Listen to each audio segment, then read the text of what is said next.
حياكم الله لما نتكلم على SDAIA هاب، وحلقة اليوم حتكون جدا مميزة، كنا نتكلم على البيانات ولكن من منظور مختلف. البيانات في المجال الطبي وبالتحديد في البحث في المجال الطبي، مجال جدا واسع وعميق، في اختلافات وايضا في تطورات جدا كبيرة، وتدخل الذكاء الاصطناعي في هذا المجال المفروض انه يحدث ثورة واختلاف جدا كبير في طريقة الممارسة، الابتكار وايضا الحوكمة لهذا المجال. خلونا نتعرف وننتقل من الحين للغة الإنجليزية ونتعرف على ضيفنا في هذه الحلقة اللي بإذن الله بيثري لنا إياها بشكل جدا كبير. So first of all, let me welcome you, Mr. or let's say Associate Professor Olivier Hevard, Associate Professor of Medicine, Associate Professor of Medicine, Biomedical Informatics, and of Biomedical Data Science. So welcome to SDAIA Hub. Thank you. Very happy to be here. Perfect. If we go to artificial intelligence and data as well in the medical field, now everybody thinks that artificial intelligence, by the name, by the title, that it's it. It's intelligence. It's going to get us the results. Whatever data we give it to cure cancer, that's it. It's going to cure cancer. Well, what's the actual purpose of artificial intelligence being applied in the medical field? So the goal of AI in the medical field right now is really to find patterns in the data, right? So we are using a field of AI, which is called machine learning, that uses things like neural networks and other methods, statistical and mathematical methods, that try to find patterns in the data that then can be used to make predictions about the future. And that's really sort of how AI is now being used. That data being predictive, is it related to countries, regions, or it can be called universal? I think that's still an open question. In which areas of medicine we need maybe specialized models versus universal models. I think it's still too early to tell, and it will depend on the different disease areas. Maybe in certain disease areas, it's possible to have universal models that can be helpful across the world, but we still need to do much more research to be able to determine that. In the past couple of years, any leads or breakthroughs that came in the medical field as a result of artificial intelligence being applied in it? I think, especially in the field of imaging, I think AI has been very successful. I think already more than 5 years ago, there have been very early successes where, for example, in the field of skin lesions, where researchers have shown that you can take a picture of a skin lesion and that you can make a prediction about a diagnosis, and that these models are doing equally well or sometimes better than dermatologists or physicians. And you can see that across the field, also in digital pathology, in radiology, where, especially in the context of imaging, AI has made big improvements. Perfect. So we were talking about the beginning of the interview till now, let's say this talk from the beginning of it till now, we're talking about data and everything. Every time you hear the word data, mostly what comes to your mind is actual raw data, numbers, the records, and that's it. But you keep mentioning in the medical field, imagery. Yeah. So how important is the imagery database, and how useful can it be to detect those patterns that you referred to as well earlier? I think the reason why images have become so important is because of this evolutions that have happened in the last couple of years in the field of artificial intelligence, where big improvements have been made in computer science that allow now to analyze images in a sort of automated fashion. More than 5 years ago, 10 years ago, the field of computer vision was more based on engineering and more using sort of predefined features that engineers had to come up with that they thought was relevant. Whereas now we also are in a situation where we have enough data, and we also have the methods that we can extract the features from the data in an automated fashion. And that has created such a huge leap in the performance and also in the success that, especially in that field, there have been a lot of improvements. In the medical field, we refer to data. Go back to data in the medical field. Is the data considered different from region to region, country to country, due to the nature of the way people live in those countries, what they're exposed to, their social habits? Sure, I can imagine, of course, that there can be regional differences in the types of data that are being acquired. But again, these methods that are coming out of computer science are generally applicable and can be customized and modified to any kind of local situation. And we're talking about the biomedical field, informatics field in itself, in the integration, or let's say the applying of artificial intelligence. If you tell us a bit more, how can we utilize artificial intelligence in your field in particular? So one of the areas that we focus on is we look at, we study complex diseases like oncology, neurodegenerative disease, cardiovascular disease, where we hypothesize that a single data modality cannot solve the problem. So we think that multiple types of data are necessary. So that's kind of the type of research that we do. We look at problems where we can combine clinical data, also molecular data, and imaging data. And we bring all these different data sets together in novel methods that are based on AI and machine learning, and we use them to then improve the diagnosis of these diseases and also to better treat them. And how important is it in every part of the world, in every university, a research center, to apply those methods? I think these methods allow to move more towards this idea of precision medicine, right? Where we use precise data of the patients themselves to make decisions, to help improve their diagnosis, to make predictions about their prognosis, to also have better treatment recommendations, and making these decisions based on data of those actual patients. With the research you've been carrying on or that you've been involved in, is there usually a lack of not medical kind of data related to the patients? I'll get to the background of that question. Usually, whenever there's a patient, there are data about a certain patient and his disease. It's to do with the disease and the patient involved in that disease, involvement in it. But there's no history of his dietary data, his daily living data, and how those can definitely impact the whole medical field, or medical situation of the person. So having lack of that type of data, does it hinder the progress of research and utilization of AI?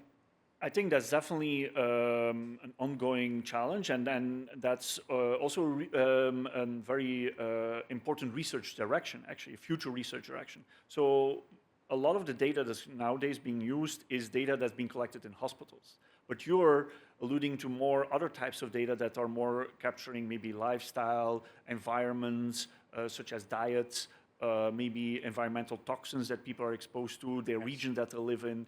And actually, a lot of these data are actually not that hard to access, but we don't have a tradition to use them in a systematic way. And we need more ways of accessing these data, collecting these data, and using them in combination with sort of data that's being collected routinely in hospital settings. If research centers are doing research in the biomedical informatics field and utilizing AI, the combination of multiple research centers in a certain type of research, would it speed it up, make the results faster, buy us time, or get us better value of results? I think it's more a way of standardizing and harmonizing. I think that's more the challenge. I think it's more about, for example, more and more people wear smartwatches, right? Where there's lots of new types of data that people collect, but I think the medical system is not ready yet to integrate those types of data. We typically data flows in the other direction, right? And hospitals collect data and then present an interpreted version of that data to the patient. But now patients also have access to sometimes their own data, or they collect data themselves because maybe they have a smartphone which lets you know where they have been. Maybe they've been exposed to toxins or other things. They have a smartwatch. They maybe have their heart rate monitored or other types of biomarkers. And the system is not set up in a way for data flowing back from a patient to the physician. Does AI, is time saved with the utilization of AI in the medical field? Sure. I think that's there's a lot of tasks. For example, if we go to the field of radiology, there's a lot of tasks that probably can be solved by AI and that are very labor intensive. For example, segmenting images, for example, also radiologists don't always have the time to look at every aspect of the image or look at every image modality, and AI can maybe help with pinpointing like the regions that maybe are important or maybe where there's abnormalities, and can make a radiologist more efficient in interpreting cases and maybe even prioritizing cases, right? Maybe an AI can be used to flag the cases that are at high risk for maybe a particular disease, and that could perhaps help in determining what patients should be seen first, for example. If a country applies such a system, this system would literally unifies communication between all health providers, have data in a centralized place, all the data related to their health, as well as the cases, everything they're involved to. Data is collected from whatever smart, let's say, watches and smart wearables they have access to, so that centralized data will as well have such information. And that country, applies AI into the data center. Now, predictively, can AI start noticing certain patterns in those communities, on the communities of that country, and start, let's say, advising of what to do, what not to do health-wise, or let's say pinpointing certain dangers and medical-related matters? Sure. But honestly, the data doesn't have to be centralized. I think the data can even stay where it's being collected, but rather can be communicated, maybe, and models can be trained and can make predictions, and predictions can be pushed to the end user. So there's, I think, technically speaking, there's solutions possible for any kind of situation, right? Even a centralized system, of course, is much easier, right? Because you can roll out a model in a sort of more standardized way, but it's not necessarily a requirement. From your perspective, what are the things that are lacking at the moment to make AI perform better, advance better in the medical field? I think the field is still very fragmented in a way, right? So even we are collecting a lot of data, but of course, data cannot easily be shared, right? There's privacy reasons, there's ethical reasons. We need to protect patient privacy, and these methods, these AI methods, especially when we are talking about multimodal data or larger data sets, then we need more data to build these models, and so we need to find ways of letting the data stay where it is, but having the models travel, right? And that the models can learn at different sites. This is often called federated learning, and there's other solutions that can be used. And I think that's a big challenge, right? We are still trying to make this work. Is there any challenge regarding having enough processing power to power that AI? Of course, that's another big bottleneck for sure, right? Because especially, for example, in radiology, where we are dealing with 3D images, these data sets become huge, the models become very complex, and often, especially academic institutes, don't necessarily always have the compute power and also the compute resources to compete with some of the private sector, right? To build these models. And yeah, I think that can become very challenging, yeah. Historical data, would it be of any benefit to power AI into getting better results in recent data that we've got in the medical field? Yes, I think there's a lot of evidence that we can build what is called these foundation models, which are these kind of general purpose models that are, of course, very data hungry. And in that context, historical data can help, but at the same time, yeah, we also need to collect more data in the future, right? Because technologies change over time, and maybe the historical data has not been collected using the same technology. So we might then have problems if we want to apply it in the future. One of the things that are usually associated with data is the size of data and how difficult would it be to process a big bank of data in accordance with little size of data. It's easier to process the smaller size of data. When it comes to the medical field and processing huge amount of data relevant to a big country, there's as well that processing challenge, time, processing power, as well as literally pinpointing or matching the quality of data that is across all that country. Would it be a better scenario to scope down the data into areas, cities, little towns to get better medical research results with AI-powered medical informatics systems, let's say? I don't think it necessarily has to be done regionally. It can maybe be done or spatially, sort of, Okay. right? Perhaps it can be done based on each data modality or each data type, where instead of sharing the raw data, we can process the data at the site where it's produced and represent it and compress it somehow, right? Or maybe we can find out, okay, what are the important features, and that can reduce the size of the data, can also reduce the amount of compute that we need to process kind of these compressed or more lower dimensional versions of the data. What advice would you give somebody who is interested in to go into the field of biomedical informatics and associating it with AI? So I think, it's important to learn how to code, right? I think it's very important to pick up those skills. But I would also advise that not every, for example, physician needs to become a data scientist, right? I think it would also be just important to learn the basics so you understand it and you can judge it, but you don't necessarily have to do it yourself, right? Not every physician needs to become a data scientist, and also not vice versa, right? We also need to just learn to talk to each other and communicate with each other and learn each other's fields to a certain extent. And work together as sort of a multidisciplinary teams. What advice would you give to the Kingdom of Saudi Arabia's youth to go to seek into the field of data analysis? I think it's really a combination of taking some AI classes, but then at the same time, not be afraid to try something out yourself, right? I think people learn more quickly by doing, right? So by playing with the data, analyzing some code,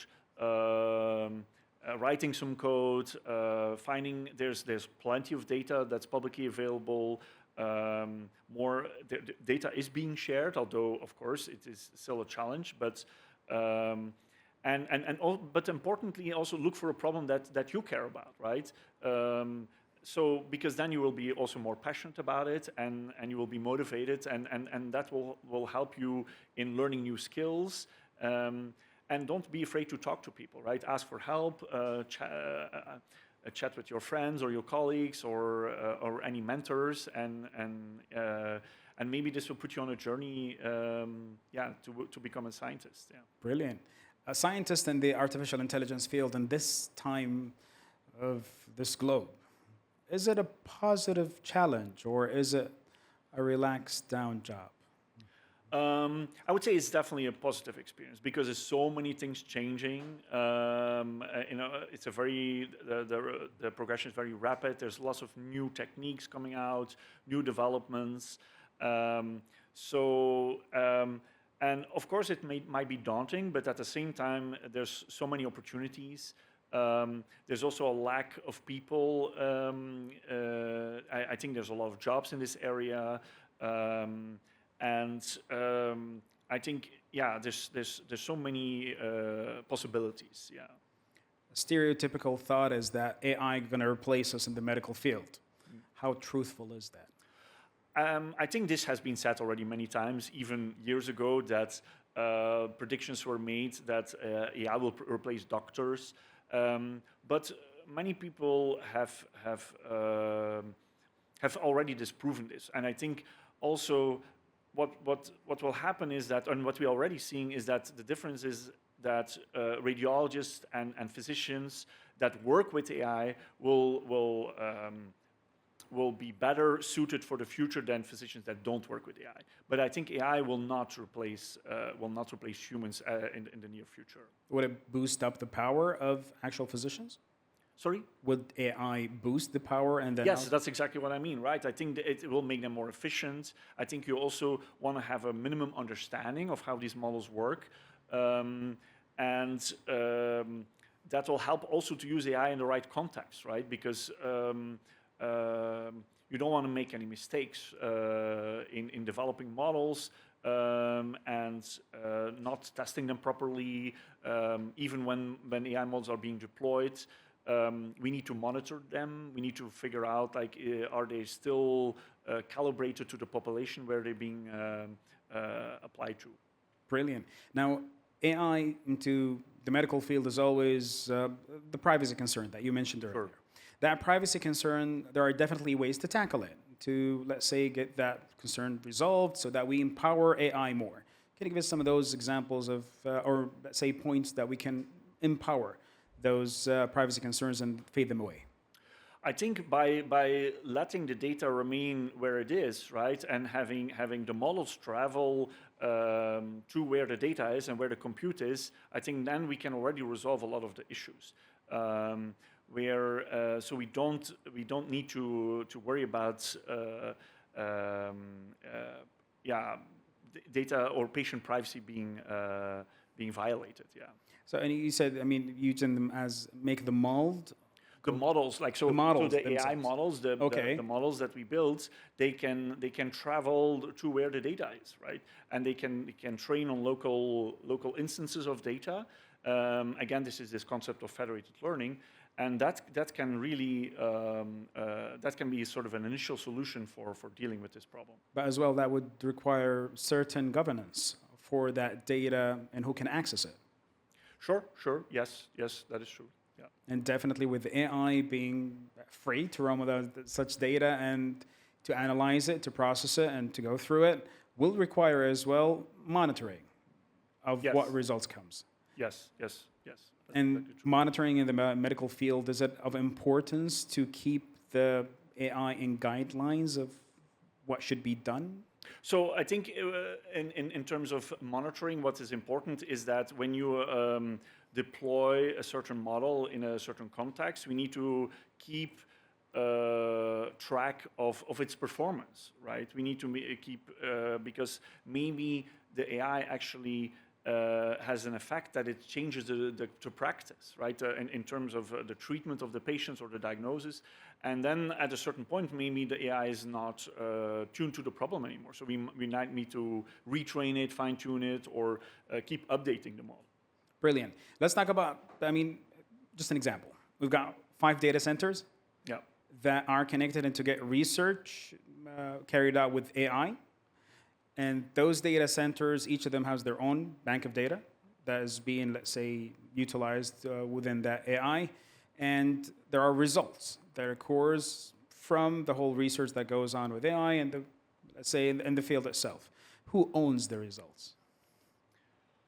That's a good question. I don't have an easy answer for that.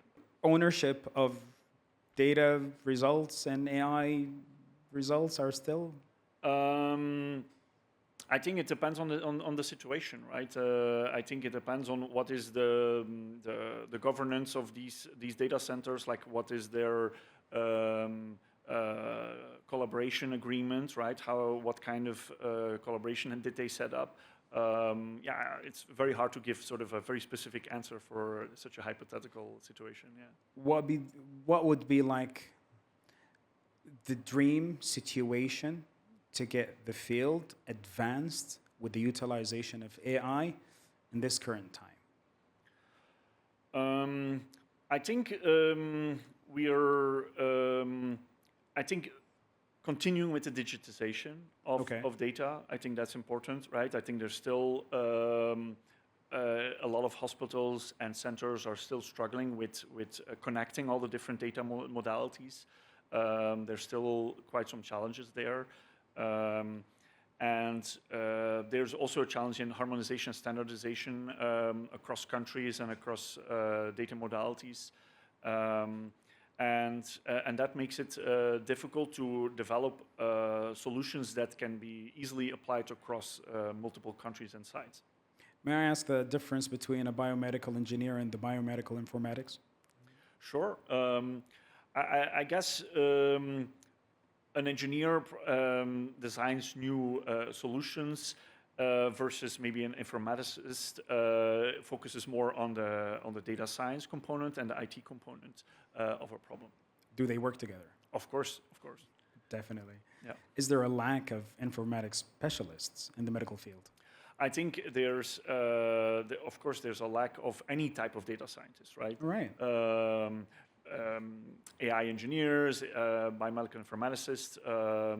I think there's, of course, there's also outside of medicine, there's lots of opportunities, right, in industry and in commercial settings, and the career paths within academics and within medicine are maybe not as lucrative. Yes.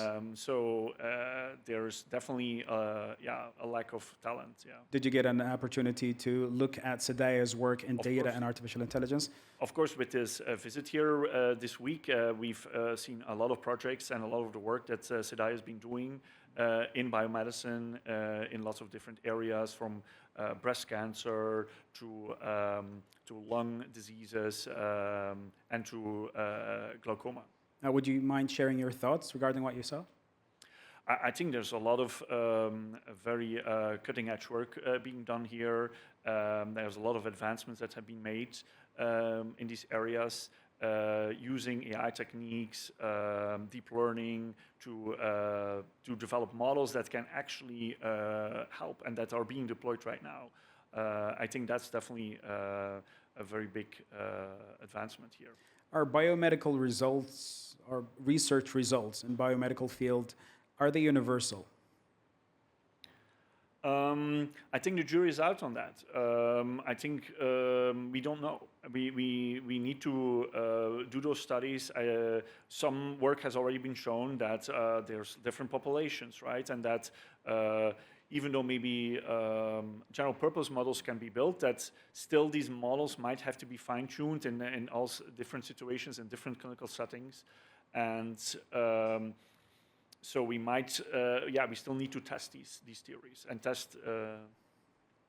The reason for that question is if SDAIA, when SDAIA comes out with those results, or the research results and things, sharing them will be of benefit globally, or in the medical field, the whole geography will make it apply or not apply? I think no, it would be very valuable to share these models, right? And then other researchers can take these models, can test them in their own populations, compare the performance, and improve them using their own local data, compare them with other models, and that's the only way that the field is going to move forward. Going back 10 years ago, the centralization of data was an actual thought for people to go on the cloud and to have the data centralized. And yet within the talk that we've been having, you're not a big fan of centralizing data. I think it's a big challenge, right? I think it's not necessarily a solution for all countries, right? I think if you have government healthcare, then I think that's a possibility. But if healthcare is privatized, right, and it's fragmented, then that's not necessarily a solution. Yeah. Brilliant. So the more processing, the more data that goes on into that processing, the more integration of AI would give better results for the whole globe in the field of biomedical field. Yes, of course. Yeah.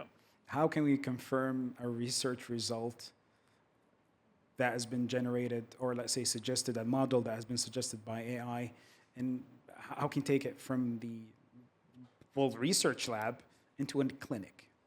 Then we need to do the trials, right? So once we have a model, then we need to do clinical trials and compare it with the current state of the art, with the current baselines, and really test it in a real-world clinical scenario. And then compare and evaluate whether the model actually helps the physicians. Brilliant. Now, if we involve AI and after the research, if we involve it in the results and the impact of the results, would it go back and better the research that's been carried out? Can you rephrase that? What do you mean exactly? So if we got a model, a certain suggestion of Yeah. a cure, let's say, simplify it, that was generated by AI going through the biomedical data that we've got. We've got the model. We took it to clinical trials. We did tests. The results of those tests, to better them, should it go back and we involve AI into what accord from those models? So I think when you complete your trials and you reach your endpoints and you compare with your baselines, then essentially you can start deploying these models in clinical practice. So it's really the trial. That's essentially the path that needs to be followed to deploy AIs in clinical practice. And if the trials is set up in a way where we can compare it with the clinical baseline, then we can move to the next step and start using it in the real world. The thought of mine was to better the percentage of success of those models that are generated by AI. Does that make sense? What do you mean exactly? So the clinical trials, if they go successful in the rate of 15%, Sure. and it goes back to AI, and we show that those results, or clinical results, has been successful rate of 15%, would it better the research that goes on by AI later on within the same field? Of course, by doing trials, we can learn from them, and we can know what works and what doesn't work, and that can, of course, then inspire new research projects, new hypotheses that then can be tested again, first developed and brought back to the clinic. Brilliant. طيب. Any questions? عندكم أي أسئلة? Perfect. Oh my God. Okay, brilliant. So, please. Assalamu alaikum. السلام ورحمة الله. First of all, let me express my thrill and my glad to be here in this stage with my people, and we share our expertise in somehow. I have a question about clinical documentation. By the way, I'm health informatics specialist. I'm asking about how can AI can affect on clinical documentation in the future. I think AI can have a big effect in that field, right? I think AI can make physicians much more effective in terms of documentation. We can use AI to transcribe, to summarize, to complete, to impute, right? So I think those are tasks that have been shown to be very efficient using sort of AI methods. Right. Thank you. Thank you. السؤال الثاني تفضل عند الأخ اللي هنا. Assalamu alaikum. Okay. Thank you for this informative session. And what about the newest news about the ASD diagnosis based on fMRI? I mean by ASD, autism spectrum disorder based on fMRI, functional magnetic ringing. Is the new latest research on this? So I'm not familiar with that work, but we have done quite some work in the lab using MRI imaging of the brain. And as I've mentioned before, AI is definitely very powerful on images, right? Especially also on medical images and radiographic images. And I can definitely confirm that I think in that space there's a lot of low-hanging fruit. There's a lot of advancements that can be made using deep learning techniques, AI techniques on brain MRI images, and it can make a lot of advancements in brain diseases like mental health, neurodegenerative disease, and so on. Brilliant. في سؤال عند اخوات؟ تتبدل؟ تفضل. ما خلاص؟ ممتاز. في سؤال عندكم؟ Great. So let us go back to processing images. Sure. It is insatiable regarding processing power. And it it needs a certain type of processing power. It needs GPUs. Yes. NVIDIA has them. And as well as it needs extremely high processing capabilities. If processing capabilities are controlled and not given access to everybody, would that hinder or slow down the progress of medicine with the involvement of AI? Of course, I think access to compute and to GPUs, to hardware is important, right? And that's one of the key ingredients that is necessary, as I mentioned before, together with access to data, access to compute. I think those are the challenges that are often happen in academics, right? Because we don't necessarily have the resources that commercial companies or private companies have. Brilliant. If we're talking, we've been talking about the positive side of AI with the medical field. Yeah. What about the negative side of AI in the medical field? I think some of the negatives are biases, right? Some of the problems with AI is that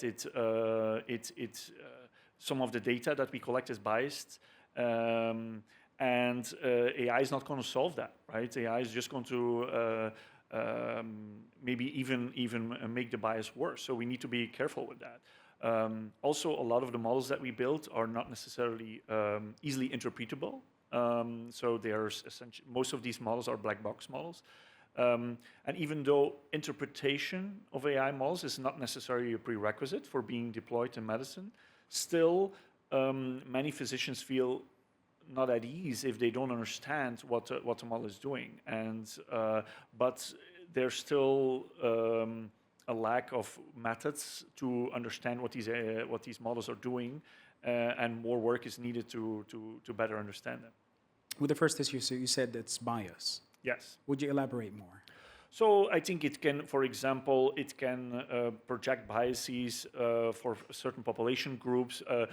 Certain groups are underrepresented in data sets. So that means that the models are biased towards certain populations and they cannot represent other populations.